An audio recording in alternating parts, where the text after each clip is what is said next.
Walang sacred cow sa investigasyon na gagawin ng Department of the Interior and Local Government sa mga matutukoy na sangkot sa kaso ng extrajudicial killings ng nakaraang administrasyon.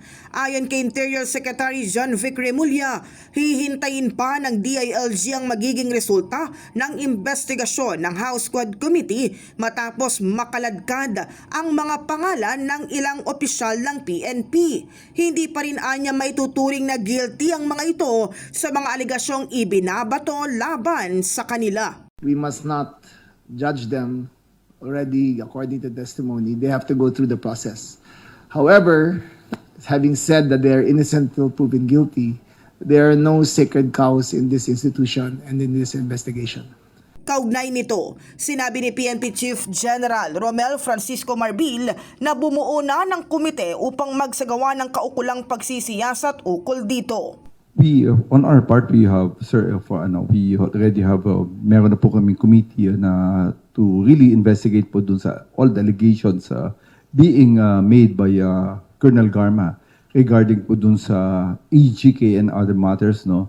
Samantala, tinalakay din ng kalihim sa isinagawang command conference sa Campo Crame ngayong araw ang ilang mahahalagang punto upang maging gabay ng PNP sa 3 taong panunungkulan nito.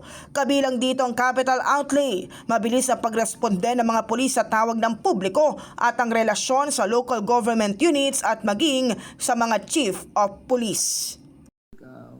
General Marbil can fill you up more.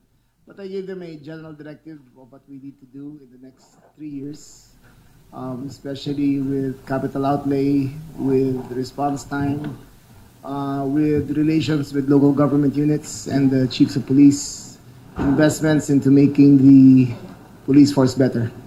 In the heart of changing lives, ito si Brigada Kath Austria ng 105.1 Brigada News FM Manila, The Music and News Authority.